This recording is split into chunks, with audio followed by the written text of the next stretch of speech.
Hi there, Alison here with another Cab Franc du jour.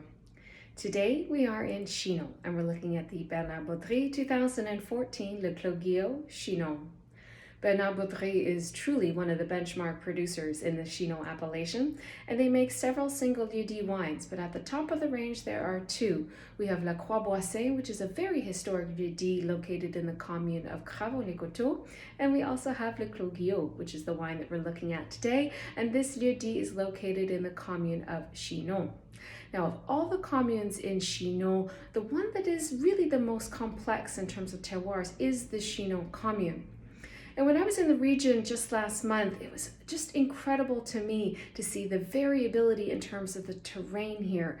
Unlike the neighboring commune of Cravant-les-Côteaux, which is to the east, there the vineyard area is a little bit easier to define in terms of the slopes, aspects, and soils. But here in the Chinon commune, the vineyards that are on both sides of the village, they are sloping in every direction possible, and we really do find just about every type of soil here in the Chinon commune.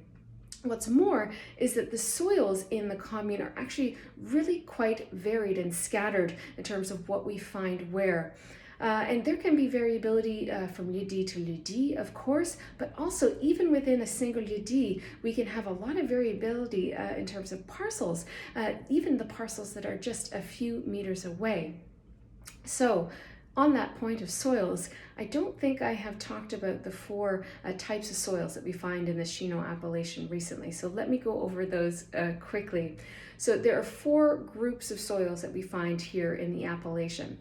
We have the alluvial soils that are on the lower lying terraces very close to the Vienne River, and this is on both sides of the Vienne River, and this is where we find these deep, sandy, silty soils, and there's also some gravels in here as well. And then we have the soils of the slopes, and these are set back from the Vienne River, again on both sides of the Vienne. And this is where we find the chalky limestone soils. So this is where we have the influence of the lower, middle, or the upper Turonian tuffeau chalk, depending on where you are in the appellation. And then we have these higher elevation areas that are sitting on plateaus. And here we find two kinds of soils. We can either find these heavier clays that are mixed with a bit of sand and flint, and these date to the Eocene and Sinonian eras. And then we also find on these upper plateaus, we can find alluvial soils that date to the Quaternary era. And here we have colluvium, and we also find in some places these sandy, silty, wind-blown soils as well. And here in the Chinon commune, we do find all four groups of these soils, and really what we find where kind of depends on elevation as well as aspect and where you are in the commune. Now, Le Clos Guillot, we are set back from the Vienne River. We're about 1.5 kilometers or so northeast of the Vienne, so we are on the slopes here. And actually, this vineyard is on this little beautiful south to southeast facing slope, and it's actually tucked up in behind or just above the Clos de l'Olive, which is a very famous vineyard in the appellation. Now, the Baudry family, they acquired their parcels here. They have 3 hectares. They acquired them in 1991, and there were some vines planted here before, but they did do some replanting between 1993 and the year 2000. Now, in terms of soils in this lieu-dit, there are a few things that I want to note here which make it special. So first and foremost, we are on the upper Turonian yellow tuffeau chalk.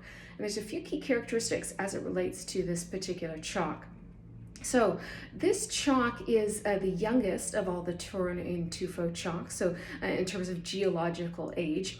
And this chalk is more dense. It doesn't retain moisture to the same degree that the middle Turonian white tuffeau chalk does. And this means that these soils on the yellow Turonian tuffeau will have a really good drainage and they won't retain moisture to the same extent. What's important to note about that as it relates to the moisture retention capacity of this chalk is it actually is a warmer limestone. It retains heat better than the white middle Turonian tuffeau chalk. And then in terms of the topsoil that we find in the vineyards here, the topsoil actually is noticeably brown. It has a brownish color with a slight ochre or yellowish tinge to it. And it's really quite incredible actually to see when you're driving around, to see the different colors of the vineyards, because it's quite evident where the vineyards are that are on the upper Turonian yellow tuffeau versus say the Sinodian era clays with the flint, or even the middle Turonian white tuffeau chalk. So here in the vineyard, as I said, we are on that yellow Turonian, upper Turonian tuffeau chalk bedrock, but the topsoil is important to note as well. Here we're dealing with a heavier clay and a decent amount of topsoil as well. We have about 50 to 80 centimeters of topsoil here in this vineyard. And this is important because, as I mentioned, this yellow Turonian tuffeau chalk doesn't retain moisture to the same degree. So having a good amount of clay here, that means we get some good moisture retention capacity from the clay.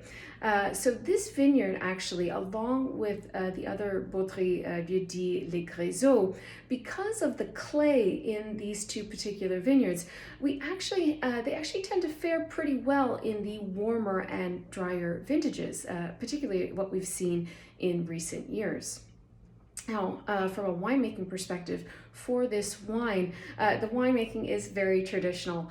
We have hand-harvested fruit, destemmed fruit, and fermentation is whole berry with indigenous yeast in concrete as well as wooden vats, so a combination there.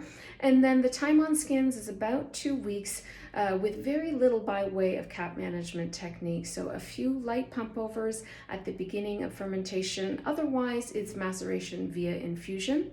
And then aging is taking place in 2 to 5 year old oak barrels for about 12 months. And then they transfer the wine into concrete tanks where the wine rests for another 9 or so months before bottling. Now, as I mentioned as well, this is a 2014 vintage. This is a little bit of a cellar raid for me, which is always fun to do. So what was the 2014 vintage like for Cabernet Franc in the Loire Valley? Well, it was an interesting vintage. It was cooler and a bit wetter in July and August, but the vintage was saved by really nice, warm, dry, sunny conditions in September. It was really a 5 to 6 week period, really leading up to harvest in September and late August, I should say, as well, where we had nice dry conditions, and this helped the Cabernet Franc grapes really achieve full maturity and good ripeness levels. So as a whole for Cabernet Franc, 2014 I would consider a very good vintage for the variety. The finished wines have very nice freshness, higher acidities, lower pHs, so they do have great aging capacity. But we also did see some nice balance in terms of the phenolic as well as sugar ripeness in the finished wine. So let's get into this wine. So immediately the nose, it's leaning, as per other vintages I've had from this particular vineyard, it leans a little bit sweeter on the fruit profile, a bit of cherry off the top, I should say, but there always is a little bit of a dark, brambly fruit profile in here as well, like a savory, darker fruit as well, like a wild black raspberry note or something like that. And I would say that this does lean a little bit more on the savory side. The pyrazines are coming through in a really nice way. I'm getting a little bit of cedar. There's a touch of like a rosemary thing happening as well. And now that we've got a little bit of time in the bottle, there's this additional note of like a sweet cured tobacco note as well, which I really like when Cabernet Franc does that. And it tends to do that with a little bit of time in the bottle. But in general, the nose is very pure fruited, and that mix of sweet savory fruits with a little titch of like a dark fruit note in there as well.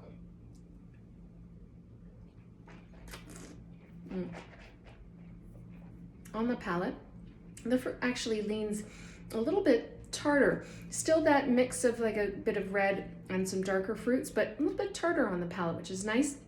I would say a touch of cranberry is a little bit of like a black currant note in here as well. Pyrazines come through as per they did on the palate. And then there's a nice leathery element. Again, some of those tertiary elements coming through. Also some spice here, a little bit of licorice. There's a touch of clove here as well.